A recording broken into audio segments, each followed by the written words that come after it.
Hello students, कैसे हैं आप? आपका बहुत बहुत स्वागत है हमारी ऑनलाइन क्लासेस में।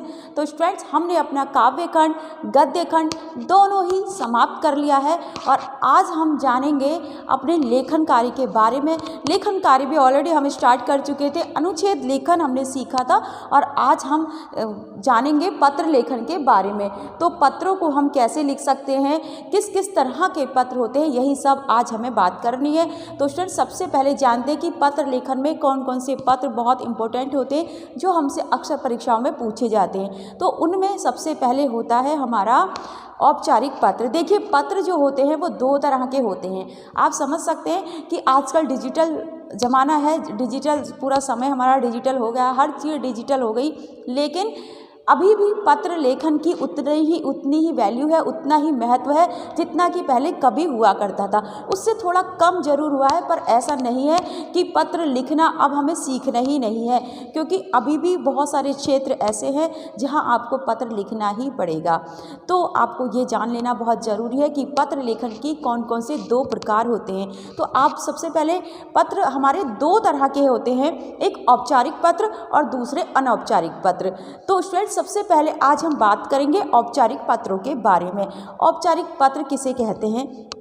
अब देखिए, औपचारिक पत्र मतलब कि अगर हम देखिए, जैसे कोई हमारे घर पर आया, कोई अनजान हुआ, कोई अनजान व्यक्ति से अगर आप मिलते हैं तो आप क्या करते हैं, आप उससे बड़े शिष्टाचार से बात करेंगे, उसका अभिवादन करेंगे, शिष्टाचार से बात करेंगे। तो मतलब थोड़ा उनसे, आपका थोड़ा नहीं बहुत कुछ आपका उनसे मिलने का तरीका बिल्कुल अलग रहता है। और जब आप अपने मित्रों से, दोस्तों से, अपने घर के लोगों से अगर बात करते हैं या उनसे मिलते हैं तो उनसे आपका बात करने का तरीका बिल्कुल अलग होता है। तो यही फॉर्मल और इनफॉर्मल होता है, अर्थात औपचारिक और अनौपचारिक।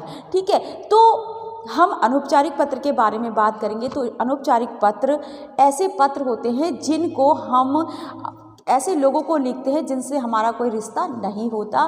ठीक है, अब ये ऑफिशियली लेटर होते हैं, अब ऑफिशियली पत्र होते हैं जो किसी कार्यालय में लिखे जाते हैं। अगर आप कहीं जॉब पाना चाहते हैं, नौकरी पाना चाहते हैं, अगर वहाँ के लिए आप लिख रहे हैं तो आप उनको लिख सकते हैं। अगर आप किसी कॉलेज में पढ़ते हैं या फिर कहीं जॉब भी करते हैं तो आपको छुट्टी चाहिए तो भी आप जो पत्र लिखेंगे वो औपचारिक पत्र कहलाएगा। इसके अलावा मैंने बताया कि अगर आपको शिकायत है शासन से, प्रशासन से, किसी से भी आपको शिकायत है, आपके जो मोहल्ला है, आपका शहर है, उसमें गंदगी हुई है, चोरियां हो रही हैं या कुछ और हो रहा है स्टूडेंट्स, तो उन सब समस्याओं के लिए भी हम वहाँ के जो संबंधित थाना है या फिर कुछ और है, नगर पालिका है, उस संबंधित जगह को, संबंधित डिपार्टमेंट को हम विभाग को पत्र लिख सकते हैं।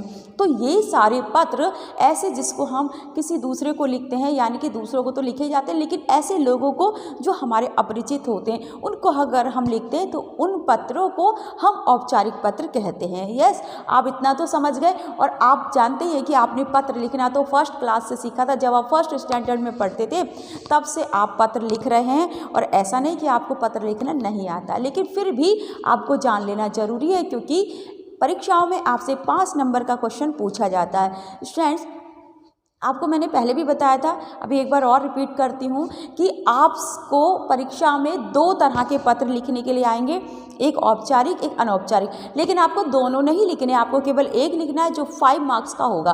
तो आपको ध्यान रखना है, बहुत ध्यान से आपको सीखना है। तो अब सबसे पहले जान लेते हैं किस किस तरह के औपचारिक पत्र होते हैं। एक तो प्रार्थना पत्र होते हैं स्टूडेंट, जैसे छात्रवृत्ति प्राप्त करने के लिए अगर आप किसी स्कूल में पढ़ रहे हो, आपको स्कॉलरशिप चाहिए, या कहीं कॉलेज में पढ़ रहे हो तो आपको स्कॉलरशिप चाहिए, तो आप क्या करेंगे, आप वो जो पत्र लिखेंगे स्कॉलरशिप के लिए, तो वो पत्र कैसा कहलाएगा? प्रार्थना पत्र। इसके अलावा स्टूडेंट्स, इसके अलावा आप क्या करेंगे, इसके अलावा आपको एक चीज़ और करनी है। देखिए, दूसरा पत्र आप कैसे लिख सकते हैं, प्रार्थना पत्र प्रयोगशाला में सुधार के लिए। अगर आप किसी लाइब्रेरी में जो बुक्स वगैरह लाइब्रेरी में जाते हैं, वहाँ आपको लग रहा है, स्कूल की है, कॉलेज की है, कहीं की भी लाइब्रेरी है, आपको लग रहा है, या वैसे भी लाइब्रेरी पर्सनल होती हैं, लोग जैसे कॉम्पिटिटिव एग्ज़ाम की तैयारी करते हैं, वहाँ पर भी जैसे शहर में कोई लाइब्रेरी हो, अगर वहाँ पर आपको सुधार चाहिए कुछ, तो उसके लिए भी आप पत्र लिख सकते हैं, जिसकी भी वो लाइब्रेरी है उस इंसान को। आपके स्कूल कॉलेज में अगर लैब है जहाँ पर आप प्रैक्टिकल वगैरह करते हैं, जैसे साइंस की लैब होती है, केमिस्ट्री, फिजिक्स, बायो। अगर आपको वहाँ कोई इंस्ट्रूमेंट की ज़रूरत है, कुछ और चीज़ों की ज़रूरत है, तो आप वो भी लिखेंगे, जिसको पत्र लिखेंगे वो भी आपका प्रार्थना पत्र कहलाएगा। तो प्रार्थना पत्र के कुछ रूप हैं, कुछ तरह प्रकार हैं। कौन कौन से? छात्रवृत्ति प्राप्त करने के लिए, प्रयोगशाला में सुधार के लिए, खेलों का सामान मंगवाने के लिए, जुर्माना माफ़ी के लिए। अब कहीं आप किसी ऑफिस में काम कर रहे हैं या सपोज किसी स्कूल कॉलेज में आप पढ़ रहे हैं, आपसे कुछ ऐसा नुकसान हो गया, कुछ आप पर जुर्माना लगा दिया गया, आपने कुछ तोड़ दिया या गलती से टूट गया या जो भी जिस भी तरह से अब आप पर जुर्माना लगाया गया, तो आप क्या करेंगे? आप पत्र लिख सकते हैं। वहाँ के जो भी ऑनर होंगे उनको आप पत्र लिख सकते हैं कि मैंने ऐसा नहीं किया। आप मतलब कि आप अपना रीजन देकर, आप अपना कारण जो था वो बताकर जुर्माना माफ़ी के लिए पत्र लिख सकते हैं। ठीक है, तो वो भी प्रार्थना पत्र में ही आएगा।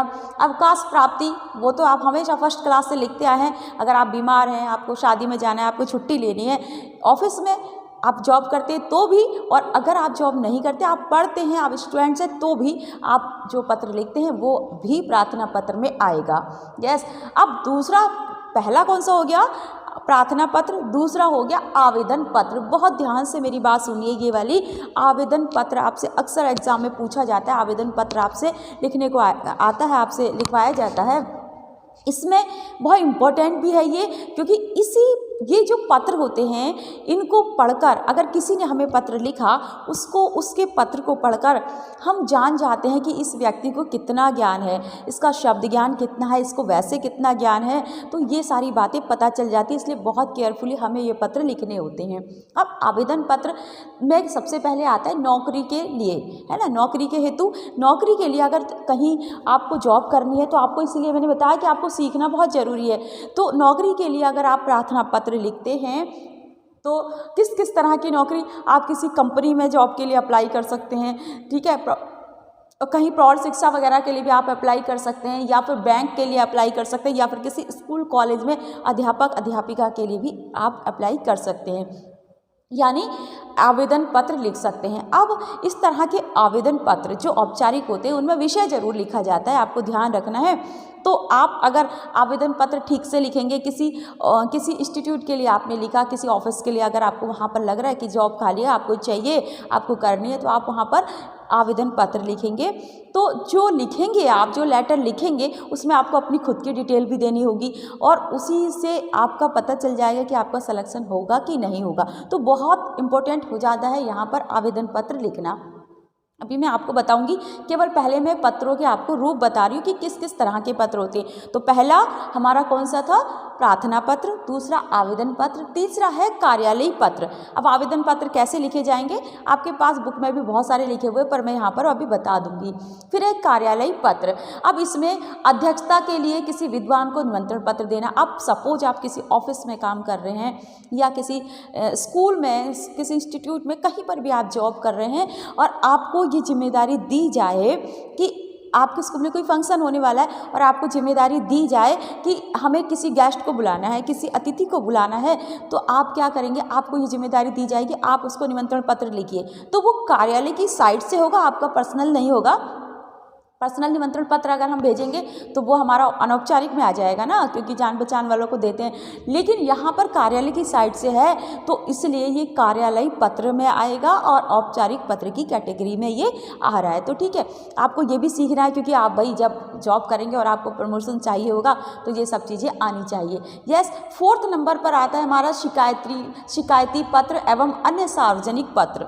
कुछ ऐसे पत्र होते हैं जो शिकायत हम करते हैं, जैसे मैंने अभी बताया आपको, आपके शहर में, आपके मोहल्ले में चोरियां हो रही हैं, बिजली की समस्या है, पानी की समस्या है, जल भराव की, गंदगी की समस्या।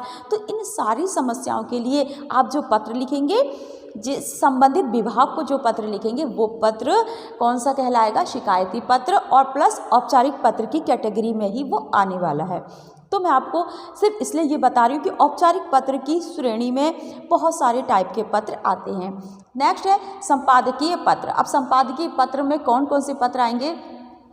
जैसे लाउड स्पीकर का शोर हो रहा है और इससे शिकायती, ये कभी कभी ऐसा भी होता है, ये शिकायती पत्र में भी आएगा कि आपने जो नगर पालिका है उसको पत्र लिख दिया। लेकिन अगर आप किसी न्यूज़पेपर के लिए, किसी पत्र पत्रिका के लिए अगर लिख रहे हैं तो आप क्या करेंगे कि ये इस तरह से, जैसे न्यूज़पेपर में आपको कुछ छपवाना है अपना आर्टिकल की, बहुत शोर मच रहा है, बच्चे पढ़ नहीं पा रहे हैं, बच्चों की परीक्षा का समय है, तो इस तरह से ये पत्र कैसा हो जाएगा, शिकायती पत्र। बिगड़ती कानून व्यवस्था के लिए अगर किसी आपको छपवाना है किसी न्यूज़पेपर में, तो आप उसको भी शिकायत संपादकीय पत्र की श्रेणी में लाएंगे। ठीक है। बढ़ती महंगाई, प्लास्टिक की हानियाँ, इस तरह से बहुत सारे टॉपिक हो सकते हैं जिनके बारे में आप न्यूज़पेपर में किसी पत्र पत्रिका में छपवाना चाहते हैं, तो वो सारे पत्र संपादक को लिखे जाते हैं। उस पत्र या पत्रिका के ऑनर को संबोधित करके लिखे जाते हैं कि मेरा ये पत्र, मेरी ये बात है ना, या मेरी ये समस्या आप अपने न्यूज़पेपर में छाप दीजिए, या फिर आप अपने किसी पत्रिका में छाप दीजिए। ठीक है। पत्र किसे कहते हैं? पत्र मतलब समाचार पत्र। ठीक है, न्यूज़पेपर। तो आपको ध्यान रखना है ये। लास्ट में इसमें आता है व्यावसायिक पत्र। व्यावसायिक पत्र कौन से होते हैं? अगर आप किसी जो पब्लिशर्स होते हैं, पब्लिकेशंस होते हैं, किसी पब्लिकेशंस की आपको बुक मंगवानी है, ठीक है, जब सपोज ये लक्ष्मी प्रकाशन की बुक आपसे मंगानी है, तो उस प्रकाशक को, जो वो प्रकाशित करते हैं जो पुस्तकें, वहाँ से आपको डायरेक्ट कांटेक्ट करना है। जैसे गीता प्रेस है तो मेरठ में, तो इस तरह से आप क्या करते हैं, वहाँ डायरेक्ट आप लेटर लिख सकते हैं और आपको जो भी पुस्तकें चाहिए आप वहाँ से डायरेक्ट मंगवा सकते हैं। तो इस तरह के पत्र कहलाते हैं व्यावसायिक पत्र। तो स्टूडेंट, ये तो थी हमारी कैटेगरी। अब जानते हैं हम प्रार्थना पत्र के बारे में। मैं आपको बिल्कुल नहीं बताने वाली क्योंकि ये आप ऑलरेडी सीख चुके हैं। सबसे पहले आता है आवेदन पत्र। अब आवेदन पत्र में आपको किन चीज़ों का ध्यान रखना है, कैसे कैसे लिखना है, आपको ध्यान रखना है। ठीक है।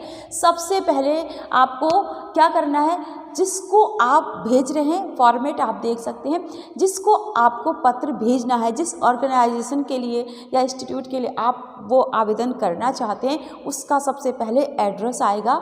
ठीक है। उसका पता लिखना पड़ेगा आपको। उसके बाद आपको विषय लिखना पड़ेगा, किस पर्पस से, क्या उसका विषय क्या है, यानी कि आप किस पोस्ट के लिए जॉब पाना चाहते हैं, या जैसे हिंदी टीचर के लिए पाना चाहते हैं, या फिर इंग्लिश टीचर के, या मैथ टीचर के। इस तरह से आपको वो विषय लिखना पड़ेगा कि हिंदी टीचर हेतु, इस तरह से लिख सकते हैं ना, हिंदी अध्यापक या अध्यापिका हेतु आवेदन पत्र। उसके बाद उसको संबोधित करोगे महोदय या महोदया, और उसके बाद रीजन लिखेंगे। रीजन मतलब कारण लिखेंगे कि किस तरह से आपको वहाँ से पता चला, और अगर आपको ये जॉब मिलती है, क्यों आपको वो जॉब दी जाए, और क्यों आप अगर उस जॉब को पा लेते हैं तो आप क्या करेंगे। ये सब चीज़ें वहाँ पर लिखी जाएंगी। और उसमें आप क्या कर सकते हैं, उसमें आप अपनी मार्कशीट वगैरह, जितनी भी आपकी शिक्षा होती है, जो आपका एक्सपीरियंस है, तो उसको आप वहाँ पर 1 by 1, 1, 2, 3, 4, 5 ऐसे बनाकर, पॉइंट बनाकर आप अपनी बारे में, अपनी विशेषताएं, अपनी नॉलेज के बारे में, ज्ञान के बारे में वहाँ पर लिख सकते हैं कि मैंने इतने स्कूलों में इतने साल तक जॉब की, या फिर इस तरह से आप कर सकते हैं। ठीक है। इसके अलावा स्टूडेंट देखिए, जो आवेदन पत्र होते हैं उनके दो तरह के आवेदन पत्र वो होते हैं। अगर आप कहीं जॉब पाना चाहते हैं तो वहाँ पर 2 तरह से आप अप्लाई कर सकते हैं, 2 तरह से आवेदन कर सकते हैं। बहुत ध्यान से सुनिएगा, क्योंकि 2 तरह कौन से 2 प्रकार है। एक तो व्यक्तिगत आवेदन शैली और एक प्रपत्र शैली, है ना, प्रारूप होता है किसी। एक तो व्यक्तिगत आवेदन शैली जिसमें आप डायरेक्ट उस संस्थान को, उस ऑफिस को, किसी को भी संबोधित करते हुए और ये भी लिख देते हैं कि भाई आपके यहाँ अगर कोई वैकेंसी खाली है, कोई जगह खाली है, तो कृपया मुझे एक अवसर देने की कृपा करें। इस तरह से आप एक तो पत्र में आप अपनी साइड से सब कुछ अपने बारे में लिख देंगे। दूसरा, किसी भी ऑर्गेनाइजेशन का, किसी भी इंस्टीट्यूट का, कहीं का भी अपना खुद का एक आवेदन पत्र होता है। तो वो कैसा होगा, वो जब आप उस इंस्टीट्यूट में जाएंगे, जैसे हमारे ही स्कूल में हम पर्सनल लेटर भेजकर ऐसे अप्लाई नहीं कर सकते। हमको स्कूल में आना होता है, पहले आप अपना रिज्यूमे भेजेंगे, उसके बाद रिज्यूमे सेंड करने के बाद में आपको क्या करना पड़ेगा कि फिर आप स्कूल में आएंगे, फिर आप एक फॉर्मेट फिल करेंगे। एक उसका उनका खुद का प्रपत्र होता है, एक खुद का फॉर्मेट होता है। तो एक तो आपको मैंने बताया व्यक्तिगत आवेदन शैली में आप पत्र लिखेंगे। दूसरा, उस इंस्टीट्यूशन का खुद का एक फॉर्मेट होता है। उस फॉर्मेट में जो जो जानकारी मांगी गई ऑलरेडी वहाँ पे कॉलम फिल होते हैं, नाम, पता, ठीक है, और शहर और जेंडर, सब कुछ ऐसे इस तरह से फिल रहेगा। आपके बारे में उन्हें जो जानकारी चाहिए वहाँ पर वो कॉलम होंगे, आप पढ़ते जाएंगे और उसको फिल करते जाएंगे कि हमसे क्या पूछा है क्या नहीं पूछा।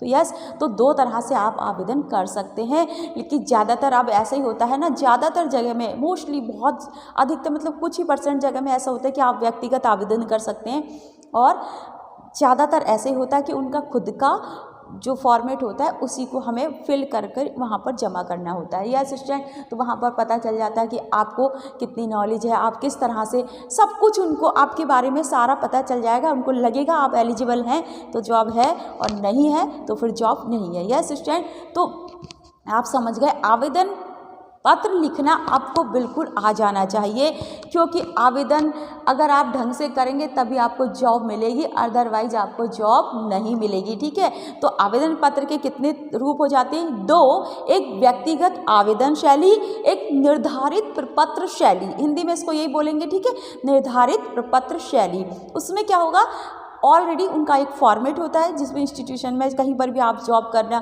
चाहते हैं, अप्लाई करना चाहते हैं वहाँ के लिए, तो आपको उनका वो फॉर्मेट फिल करके देना होगा। ठीक है, वहाँ आपको अपनी साइड से बस वही लिखना है जितना पूछा गया, आप अब कुछ भी नहीं लिख सकते। यस, इसके अलावा देखिए स्टूडेंट, और बाकी आप ये देखें, अब इसमें इम्पोर्टेंट और एक चीज़ आ जाती है, वो होती है संपादकीय पत्र।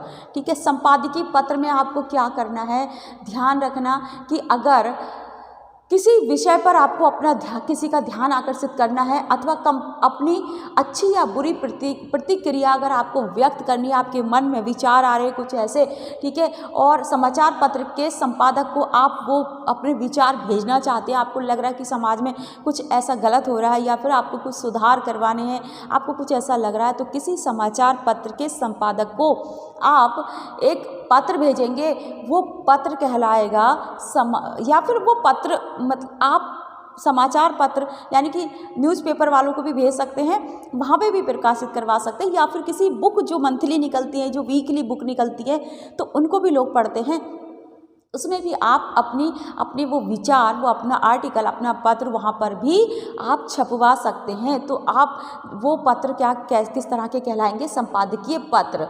और इसको लिखने के लिए आपको क्या करना है, फिर से देखिए, आवेदन पत्र दूसरी तरह से लिखा, अब इस फॉर्मेट को आप देखिए, संपादकीय पत्र में सबसे पहले आपको सेवा में लिखना है, फिर संपादक लिखना है, नव भारत टाइम्स या फिर अमर उजाला या हिंदुस्तान या फिर दैनिक जागरण, सेवा में, फिर संपादक महोदय, और फिर उस न्यूज़पेपर का नाम, ये लिखना है आपको। उसके बाद उनका एड्रेस लिख देना, आप कहाँ से, मुरादाबाद से छपवाना चाहते हैं, आप दिल्ली से छपवाना चाहते हैं, कहीं से भी आप छपवाना चाहते हैं, तो उनका वहाँ पर पूरा एड्रेस आ जाएगा संपादक को संबोधित करते हुए। ठीक है, उसके बाद आप विषय लिखेंगे। विषय में क्या लिखेंगे, विषय, चलिए इसमें वैसे विषय तो लिखना ही पड़ता है, लेकिन फिर भी उसमें देखो, अभिवादन में एक ध्यान रखना है कि अभिवादन में महोदय या प्रिय महोदय लिखना चाहिए। ठीक है, अभिवादन अगर आप लिख रहे हैं उनको, तो क्या करेंगे, अभिवादन करेंगे ना, आप प्रिय महोदय, ठीक है, तो या महोदय, इस तरह से आपको लिखना पड़ेगा, क्योंकि वो आपके कोई घर के सदस्य नहीं है जिनको आप पूजने लिखें या कुछ लिखें। तो अगर हम किसी को भी, अननोन पर्सन को भी अगर बोलते हैं और वो रेस्पेक्ट, उनको हम इज्जत देते हैं ना, तो हम उनको महोदय, प्रिय महोदय ऐसा लिख सकते हैं। ठीक है, उसके बाद संपादक से आप निवेदन करेंगे, आप उनको ऑर्डर नहीं करेंगे। यहाँ पर आपकी भाषा बहुत सोच समझकर आपको प्रयोग करनी पड़ेगी, भाषा बहुत सहज होनी चाहिए, और ऐसा ना लगे आपकी भाषा को पढ़कर, आपके पत्र को पढ़कर कि आप किसी को ऑर्डर दे रहे हैं। आप बड़े पोलाइट वे में वो पत्र लिखेंगे कि मैं आपसे प्रार्थना करता हूँ, या फिर मेरा आपसे अनुरोध है कि मेरी ये समस्या है, आप और मैंने इस पत्र के माध्यम से इस समस्या पर